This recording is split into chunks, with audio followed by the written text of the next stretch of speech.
What is up, everybody? It is Alex from Heavy New York calling from the Alto again, and this time we are here with Eliran Kantor. Thank you so much for coming on the show today. It's an honor to be able to speak with you. Thank you. I appreciate it. Thanks for saying that. Yeah, of course. Happy to be here. It's an honor to have you here because I've interviewed a handful of visual artists on the show. Like I interviewed Paul Booth, world famous tattoo artist, and then I interviewed Jacob Bannon from Converge, Mike D from Killswitch, who's been very involved in visual art. Your art in particular has always stuck out to me because whether I was looking at the Comalize from Lacuna Coil that you've done, or the Hate Eternal album, or the Heaven Shall Burn album, I know that it's an original piece by yours. So starting with your creative process, do you need to hear an album before you have a vision in mind before creating, or do you sometimes just a band reaches out to you, we want a piece, this is the title, like you kind of don't need the music in order to visualize? Actually, I mean, I usually deal with a lot of promises that I will hear the album beforehand, but never falls through. So yeah, I listen to so many like different stages of the production. Usually, I get maybe like demos or rough rehearsals, or even sometimes I've heard like albums in MIDI format. Guitar Pro MIDI, or sometimes you just get the lyrics and you would listen to the back catalog and talk to the bands, and they will say, all right, our new album, this is lyrically what it deals with, and these are the themes, and this is what drives the artistic creative process. And they will tell you that, okay, this next album is going to be heavier or darker or whatever. They will basically just describe to me what it's going to look like, and I have to use my imagination. Sometimes you actually get to hear some maybe more polished pre-productions, but because I book those projects so far in advance that usually there's nothing going on to jumpstart as a reference point from. So I have to do very much like a one-on-one conversations with the musicians and talk about like deeper stuff instead of approaching it as a very like superficial way, and have like a long format conversations in which they will tell me about maybe some more personal stuff, whatever happened in their personal life that found its way into the lyrics.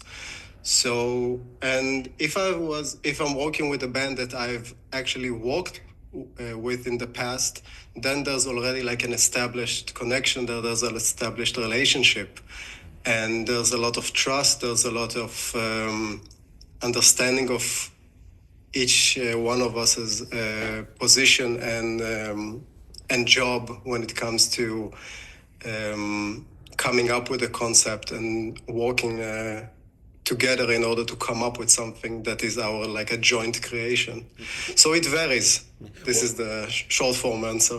Well, you have like a style where I know that it's yours, but even your style, like for instance, Archspire's Relentless Mutation, to have that really obscured, insane portrait, but then like Heaven Shall Burns of Truth and Sacrifice, where like I've compared it to a Caravaggio or a Jacques-Louis David painting, having such a classical aspect behind it. And then like the very first Malevolence album that you did, which has this very like lush and vibrance to it.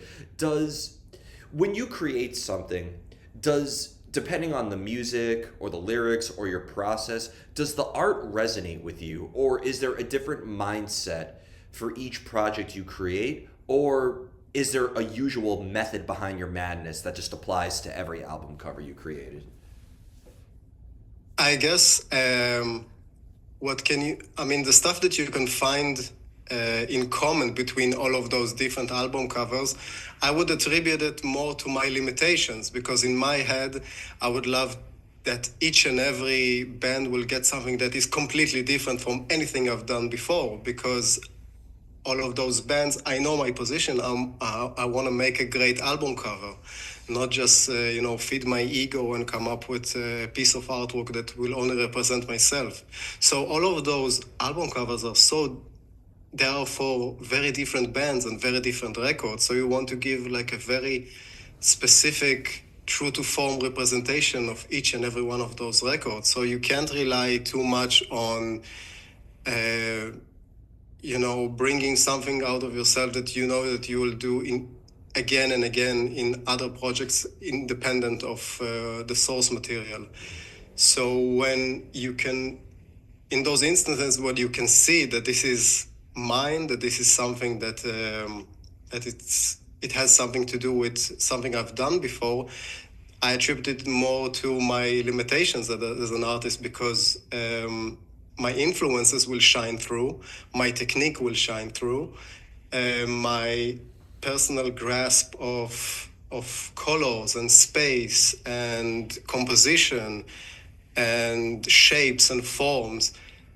That stuff, I would love it to be endless and have like an endless war chest of basically each and every possible technique that is known to man in order to be as varied and as expressive as I can be.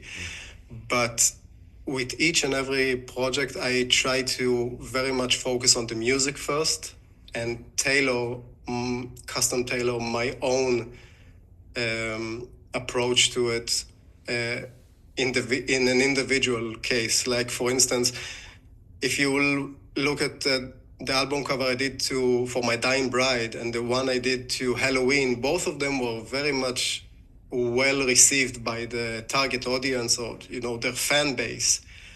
But if you were to switch the logos from one of them to the other, the result would be, I mean, the the effect on the audience would have been confusion at best, or might be the case that they'll go, eh. Well, I want to ask, because I've interviewed and even if they were the same person, I'm a fan of both these bands. Yeah. And if the album cover, and if I loved those two styles of music and those two styles of artwork, but there's like a mismatch, then it just feels out of place. It feels weird. There's a detachment element to it, if it's not what it's supposed to be. Well, if it doesn't make sense. I've interviewed like producers and engineers before as well. So some of them will tell me that if they were mixing or mastering or producing like a thrash metal band versus like a technical death metal band, or like a black metal band versus like a doom metal band, that like almost like they have to switch up they almost have to reach for different tools and go back to the drawing board for each genre. I don't know if the genre necessarily affects the visual orientation in a way, because again, like from Creator to My Dying Bride to Heaven Shall Burn, like to Lacuna Coil, like you tackled, or Thy Art Is Murder, for example. So you've tackled many different subgenres of metal, but it all visually connected at the same time. Yeah, I mean, there's like an undeniable visual history of some genres. I mean, in cases like Thy Art Is Murder, the visual history of deathcore, or whatever you were gonna call it, is not that defined in my eyes as it is with like death metal or thrash metal. So when I work with Creator, I know that I will very consciously gonna respect the history of the band. So this won't betray, unless the new album is like a complete departure from everything they've done before. I'm gonna respect this like visual realm that they've already have established, because those are still the same guys. It comes from like, maybe they are older, maybe a couple of members are not there anymore, but it comes from the same place. So it needs to feel like a Creator album cover. Same with death metal. Death metal became a little bit more expressive, I guess. During the 90s, you had guys like Dan Seagrave that introduced this idea that death metal is no longer about, horror and gore, but it can also be more abstract, more surreal, maybe more about different textures and architecture even. So death metal allowed me to be a little bit more creative and less confined. But even with that in mind, when I'm working with death metal bands, I always go through their back catalog and look at how their music was presented up until this point, what I like about the previous album covers that they have and what I didn't like about it, and where can I bring something new to it. And as you said with the producers, they look at the genre, and I'm guessing I'm doing the same thing, but I don't want to do it in a way that falls too much into cliches. Of Because you course. don't want to do, you just get a thrash metal album and immediately you're gonna go into these neon colors and rip off Ed Repka or whatever. So you try to bring out something that you try to break it down to the very basics. What is thrash metal? What makes it different from everything else? And then approach it as if you don't know the visual history of the genre, only the visual history of the specific band.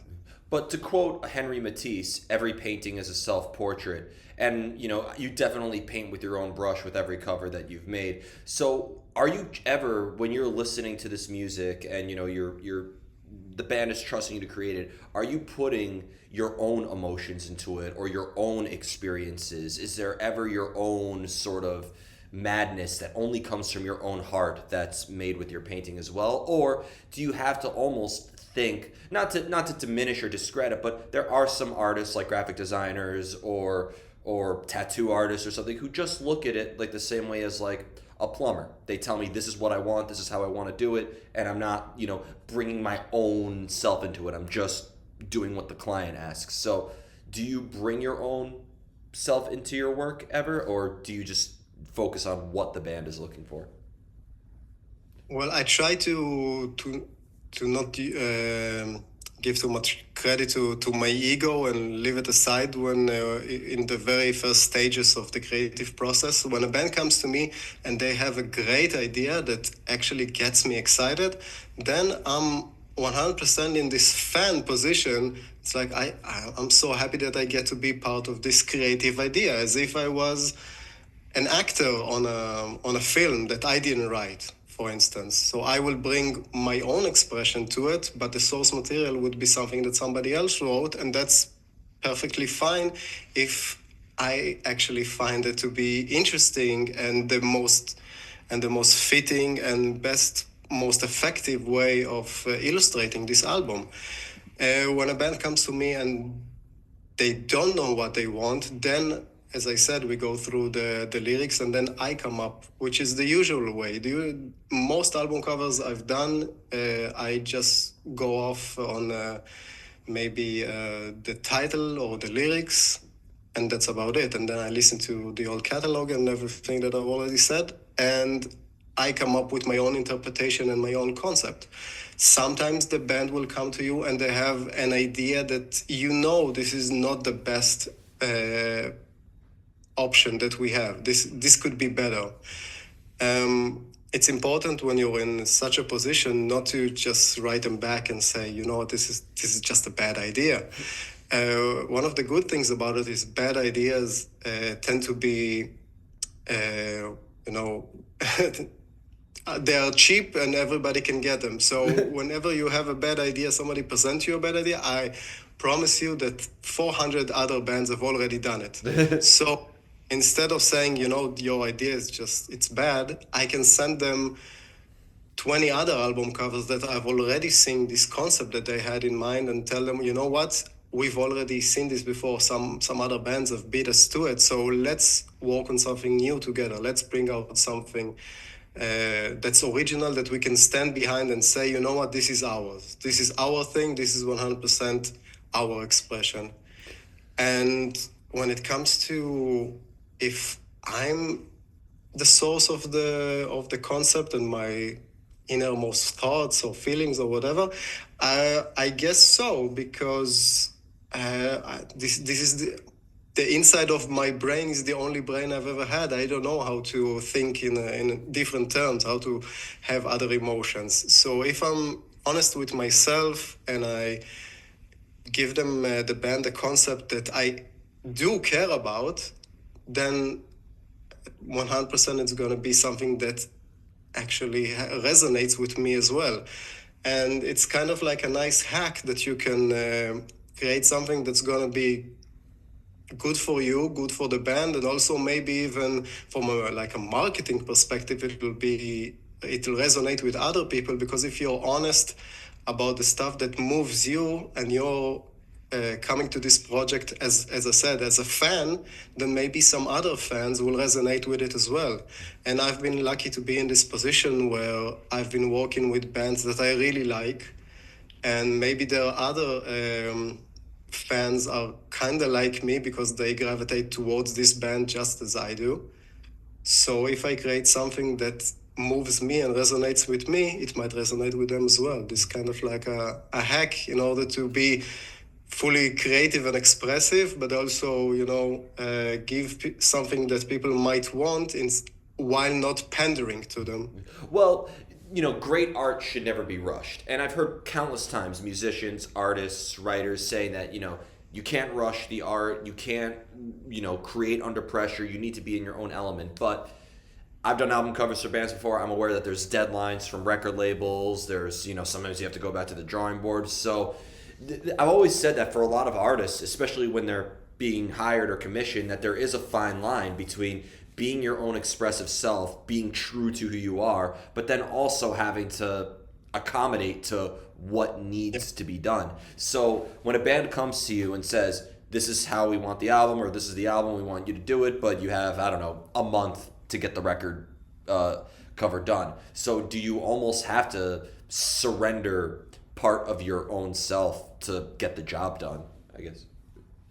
I mean, it's all a game of balance. You can always cut something else from your life in order to make up for lost time. And if I really love the band, and if I'm really into the music and really want to be part of that project, then I will take something that is like more of, as you said, like a short notice kind of project, and I'll just lose some sleep. Yeah, I'll walk through the night and I will clear my schedule of other things that maybe I really wanted to do this month, but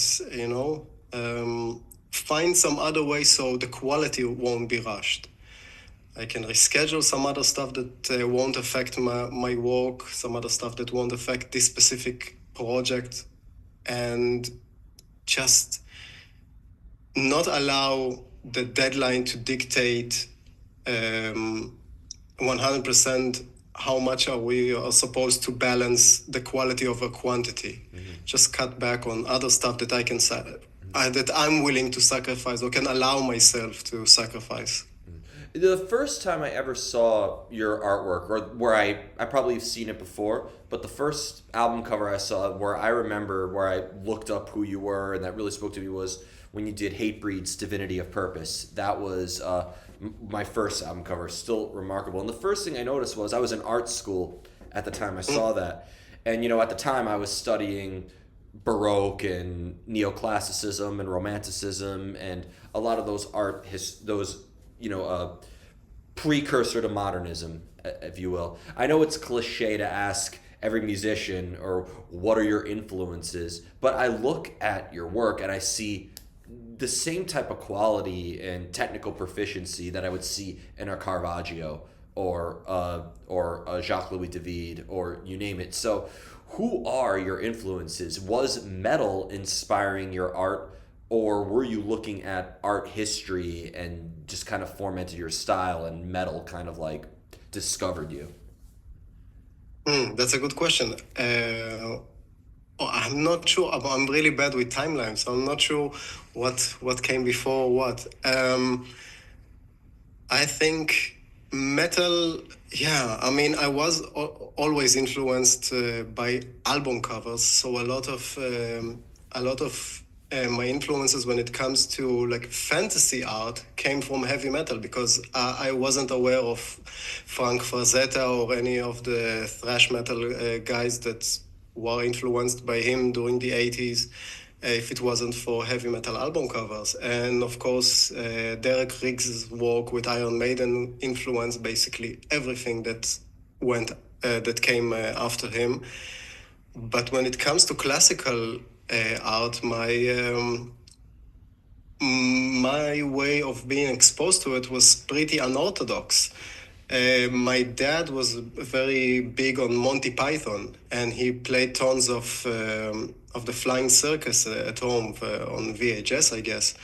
And between skits, you'd have these like short animations that Terry Gilliam would do, in which he would basically cut up Xeroxed copies of Baroque paintings and animate them, Oh wow.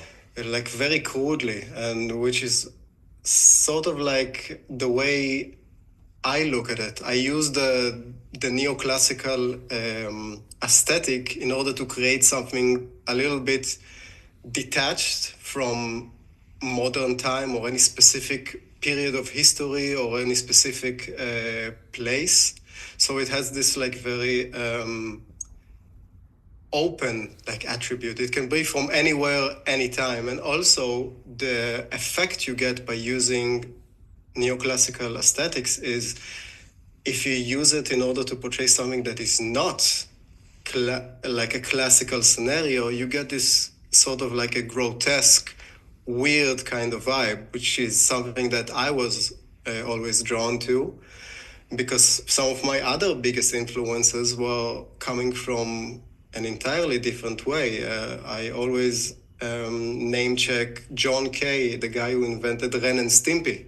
Oh wow. So animation, as this is a pattern, like Monty Python with Terry Gilliam, John Kay with Ren and Stimpy, and also Gerald Scarfe. He did used to be a political cartoonist, but then Pink Floyd got him to do the animations in the Wall movie. Oh wow. So this is another piece of animation that really the first thing about it is that it solidified. It was my first experience of this combination of visuals and music, because as a kid I wasn't very much exposed to music videos, but my dad played this movie to me when I was young. I can't remember how young, but young, and this was so visually striking, and it was so impactful, and it was so strong and memorable and dark and creepy, and the music was amazing. So it had a huge impact on me, and those characters were just so grotesque and memorable and eerie and weird. So when I later on discovered Terry Gilliam, I was able to combine these two worlds and bring this neoclassical thing into my influences from modern animation in order to create what you might see as like my style or whatever. Yeah. So, which is nice because those are not the usual influences that you get from illustrators. That I mean, all of my colleagues grew up on like Lord of the Rings and stuff like that, and I just couldn't stand that movie.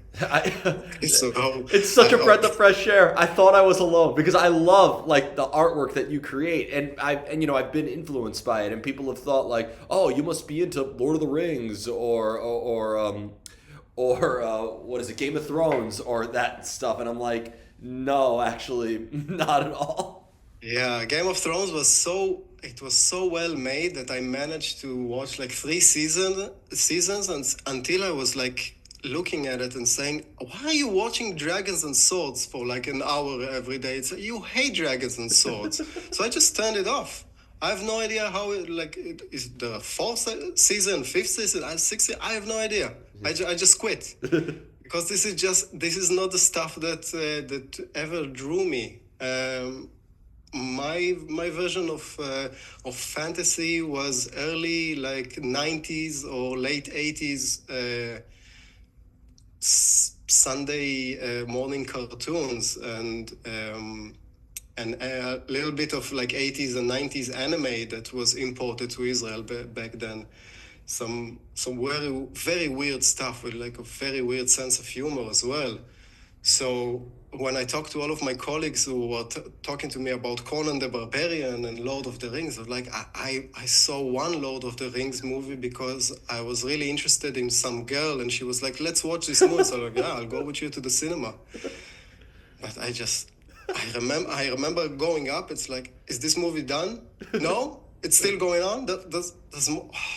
Yeah, if there's that's amazing. I think I started from like the second or third movie. That's like how much I didn't care about the Lord of the. It's just, I thought I was and I alone. know that I'm talking shit about something that is considered like a masterpiece for tons of people, and I know that the problem is me. Yeah. I'm the problem, Well, 100%. hold on. If you're allowed to praise art, you're allowed to critique it too. So, I like, don't critique it. I just say that is not something that resonated with me. My only point of critique with it is me as like its involvement in my life. That's it. yeah, I'm the no. problem, 100%. Listen, everybody I know was going crazy about the new Nosferatu movie. I didn't care for it too much. I thought it was poorly done. I thought the story was scrambled everywhere. But like, hey, other people have different opinions. That's the beautiful thing about art is that it invokes discussion and disagreement. Horror is another thing that I'm just, I'm so outside of the loop when it comes to new horror and even old horror. I still haven't, to this day, I haven't seen Friday the 13th. I haven't seen Halloween. Haven't seen The Birds, Psycho. I haven't seen anything. I'm just it was never like my thing, even the whole stuff. I always knew your art resonated with me even deeper than just liking the music and the visuals. So this is great to hear because I haven't seen any of those either. So Oh, that's cool. Okay. yeah, so I totally get it.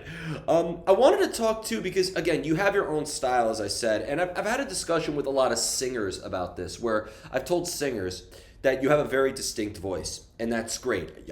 Whether you're doing your solo work or your band, I can tell that it's you. That's great. But when you have your own signature voice, that could be just as much of a disadvantage sometimes because where is there?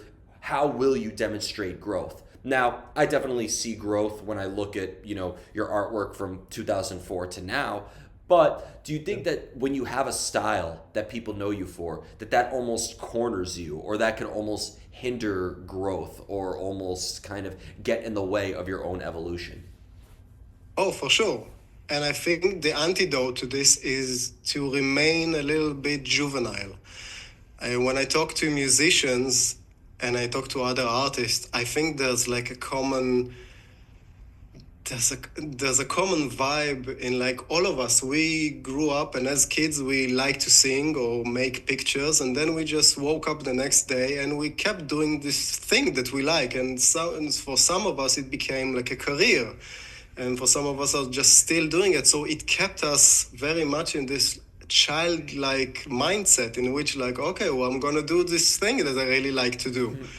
And if you still look at it from that angle and you retain what was so fun about it growing up, like experimenting or being so excited about this new idea that you have in your head, or being excited about this new influence that you just got, as long as in your mind you're still coming from that juvenile, childish way, it will still evolve because you won't be settled like in this position of being, oh, I've done this so many times. I've already drew like 500 skulls. I will go directly into autopilot when I'm drawing this skull. And instead, you're like, you know what? This is just a piece of bone that's inside of me. If you keep thinking about it in this like juvenile way, you are always going to be intrigued about how you're going to portray it and how you're going to approach it. I have no idea, mailman or something. Oh, there's construction also happening outside my house if you hear anything too. But Okay. it's funny you mentioned that too because I've been having a lot of conversations with musicians about growth, right? And when a musician tells me I'm the same, teenager I was when I picked up a guitar and was in the garage but I don't really believe that. If you're 40 years old, you can't possibly tell me that you feel the same way or see things the same way that you did when you were 18. It's just impossible. Yeah. But I want to ask you, as an artist, do you have a say or can you dictate your own growth? Do you have control over that? Or does evolution just have to happen naturally when you're not even thinking about it? Uh, I have no idea. I'm not a very introspective kind of guy, you know. I just do the stuff that I care about and the stuff that excites me. So I don't worry too much about, you know, personal growth and about where I am in my journey in life and where do I sit, or where am I, as opposed to my colleagues or even myself 20 years ago. I just start from scratch. Whenever I get a new opportunity to work on an album cover, I try to forget basically everything and approach it as if I was like, I get to make this one count.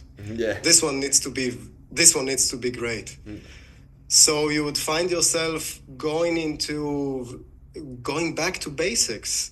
And you will, as you said, you will for sure be a product of all of those years that you learn new things. You learned what not to do, what doesn't work, what does work. But as long as you don't obsess over these things too much and think too much of yourself, and it can keep you grounded a little bit, and it can you can retain the good stuff out of keeping this very like innocent point of view while still being able to execute the good stuff that you learned along the way. So yeah, I try to more or less go in a very like gut feeling kind of approach to it, and not think about it too much. How, And still my biggest determining factor towards if this good enough is this excite me? Do I get this feeling inside of me? And it does I don't care if it's like technically wrong or there's some other, I don't know, other problems that might hinder this, or maybe somebody else won't like it. If you're true to yourself and you care about what you're doing, you're kind of protected from being swept away by other things that just don't need to be part of your creative process. it's funny to hear that you say that you're not so introspective. I mean, and to everybody's their own artist and their own person. It's just because when I look at your work, it makes me look within myself, which is so ironic. Like I keep going back to this particular one, maybe because it came out during lockdown, and therefore the album was even more unsettling. But Heaven Shall Burns of Truth and Sacrifice. I wear the T-shirt for that constantly with the artwork on there, and I remember like just I hear a title of Truth and Sacrifice, which was something that consisted of both during the height of the pandemic, that we were searching for truth and we had to sacrifice so much of ourselves. And seeing that artwork while listening to Louder Resistance or Children of a Lesser God, and I get that envisioning, and it forced me to really look deep within myself as I interpreted this near apocalyptic draconian world behind us. So it's really funny in a way that like your work, at least in my own experience, has created a lot of introspection within myself. That specific album cover was based around the idea of motherhood, as using that as a symbol of sacrifice. Because if you look at the back cover, you can see. I'm not sure if it's the back cover or the inside. There's another piece of that album cover where you can see the warrior as she was a young girl standing next to the sword that in the future she will leave behind, as she would be struck in the middle of the battlefield. And her kid on the front cover is using her sacrifice, the spear that is penetrating her, in order to stand up and learn how to walk. Wow. And this brings us back to how much of yourself are you investing into this concept. And that stuff was coming to me as I was becoming a father for the first time. Oh, wow. So for the first time, I was thinking about the impact of parenthood, but specifically about motherhood. Wow. Starting from the toll that pregnancy does to your body and to your life, and afterwards, for the very first time in your life, there is somebody that you will 100% die for. That's It's not like friends are cool, your relationships that you had in the past are cool, but this is nothing like having a kid. this is You will die for it. You will kill the entire world 3 times over in order to save your child. it's funny that you are not funny, but like it's interesting because that same year, a little bit before, My Dying Bride's A Ghost of Orion came out, and that was about Aaron's daughter who, I mean, the detail of how he had to endure the sickness of his child. I mean, that is a parent's. I can't even pretend to know what that's like. I'm not a parent, but like that is a parent's greatest fear. So to Yeah. have that and Heaven Shall Burns come out in the same year, there's something really that just made it a lot more.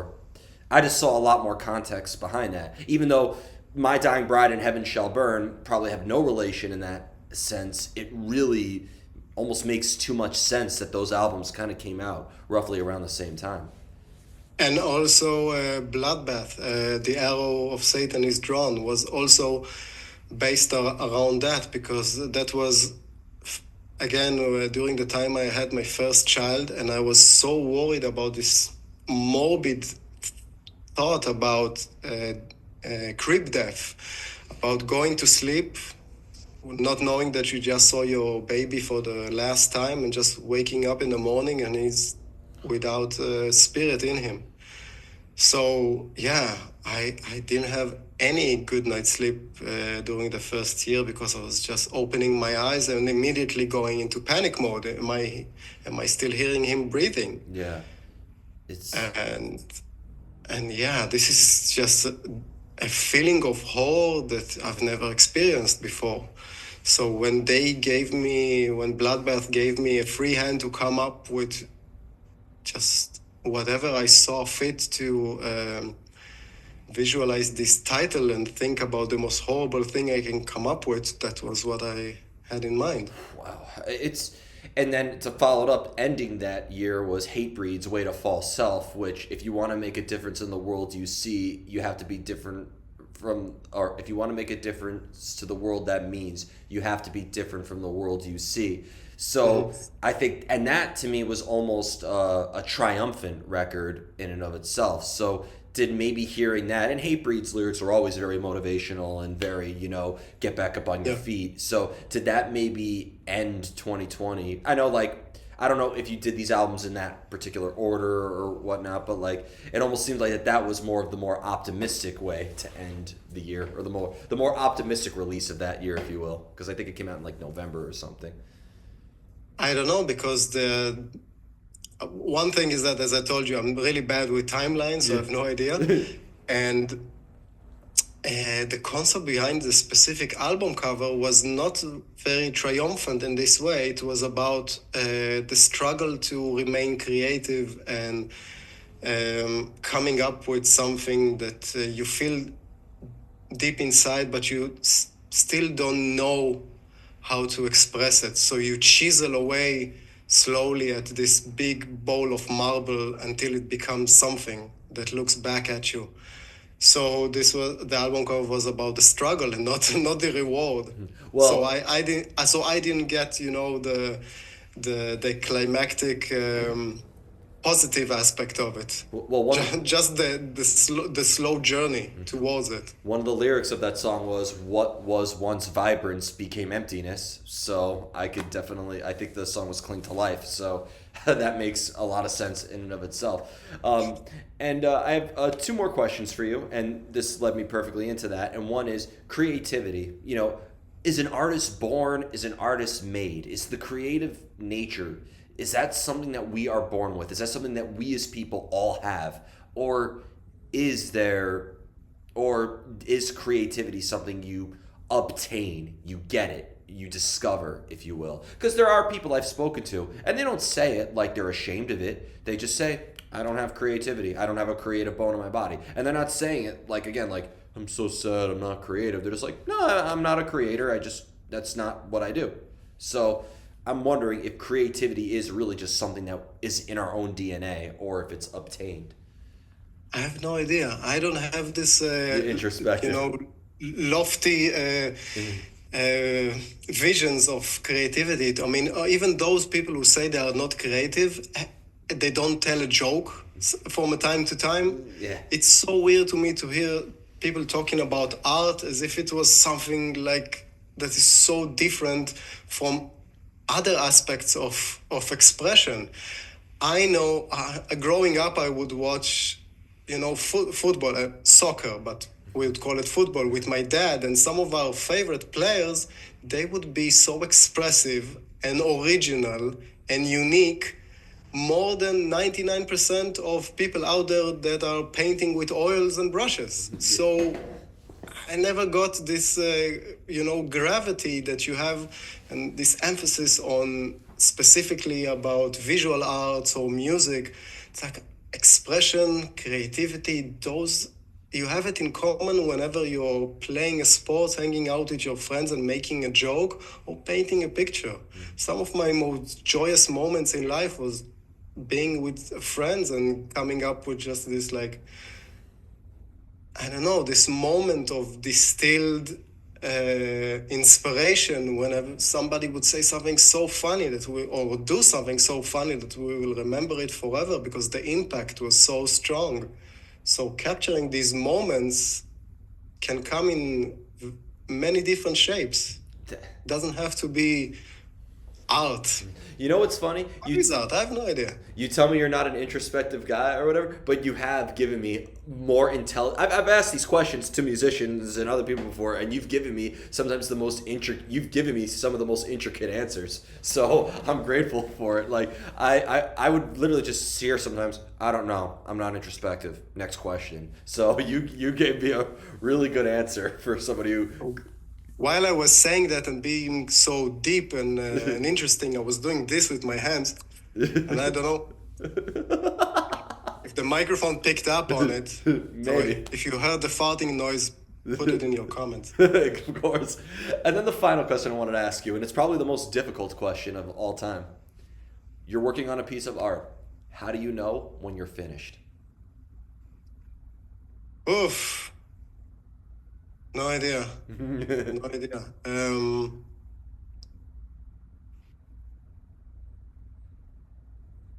It's a balance between what is needed from you and what you can give. Because people can, I mean, you have these restrictions with like deadlines or, the band wants to release this album cover and go on tour. And from the other end, it's you have yourself, and you need to be completely fine with it to feel like, okay, this is done, this is ready. I'm fully behind this. Afterwards, when I show this to everybody, I will feel like, okay, this is fully represent or close enough to what I had in mind that this is something that I can stand behind and support. So you just find a balance and try to talk yourself into it. Say, you know what, I'm good with this. This is done. That's a good answer. This is good enough. I can work on it for 3 more weeks, 5 more weeks, 5 more years, and it will probably be better. It will probably be better, but at the end of the day, it's like there's a finite amount of time. You need to, you have some other things that you want to accomplish. And in order to move on and tackle them, you need to finish this one as well.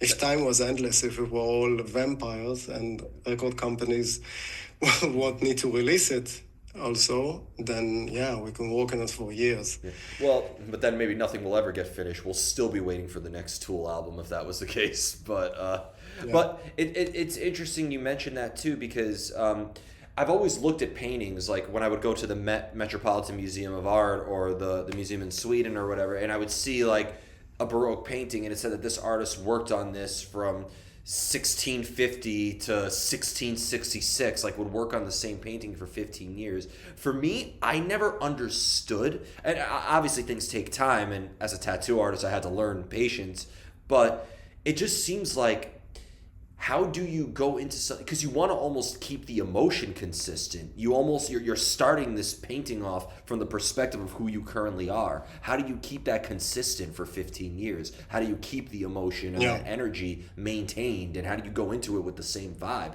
But 15 years later, I would never want to look at the thing again, let alone continue to work on it. I mean, maybe the journey will be part of it. You will see where you started off and where did you ended up with, and the journey will also be part of what shines through at the end. I have no idea because I never worked on something for so long, but Yeah. I can imagine that there's like there's like a chaos element to walking really fast, and there's the danger of overdoing stuff when you're walking really slow. Yeah, it's like cooking meat. You can undercook it or overcook it at the same time. Yeah, But yeah. So, and there is also what interests me most because the process itself, I pay not a lot of attention to what I'm feeling during the process. It's not like I have no idea if I'm enjoying this still, if this is, if I'm in the zone, if I'm in the mood. I don't know. I have this idea in my head, and I want to get to from point A to point B. I want to be able to express it. And I am aware that during that process, you stumble upon, I mean, the process itself brings you new ideas that you stumble upon by accident, or because you had a lot of time, or because you had so very like little time that you had to rush things, and then you get maybe like happy accidents or stuff like that. So I try to not pay too much attention to the process. I try to make it as efficient as possible because I am aware that time is there and time is finite. And I don't want to waste anybody's time as well. So you try to balance being the logistics behind it while also trying to not pay too much attention to it, wow, if it makes sense. I've interviewed again a handful of visual artists on the show. This has been, I think, one of my favorites, and I can't Thank you. I can't thank you enough for these words of wisdom. I'm gonna paint as soon as I hang up on the Zoom. Is there just some, before we go, again, thank you for your time. Is there just anything else that you would like to promote in terms of upcoming releases, or what could we be expecting? Is there ever a chance we could get an art show, an Eliran Kantor art show in New York City? I would love to make that happen. We got to make that happen. I would love to. I mean, if you know anyone that can make it happen, have them reach out to me. I had a few offers, but it all depends on somebody who will take it upon themselves to take care of the logistics. Of course. Especially with a place like the United States that requires you to go through kind of a lengthy visa process, as I understand it. Yeah. But I would love to do it. For sure. It's one of my top places that I would love to one day do. And I almost... No, it wasn't New York. No, it was something else. I try not to talk too much about stuff that's not already settled. Okay. But I'm working on my first art book these days, which is gonna be like very exciting to me because it's something that I really wanted to do for a long time, and people have been asking as well. And it's a slow process, but I just want to be 100% stand behind the finished product when it's out. Well, So you got one buying it right now. Like, you let me know when that's done. thank you, appreciate it, man. Yeah, of course. Everybody, we are here with Eliran Kantor. This is Alex from Heavy New York, and we will see you next time. Cheers, everybody.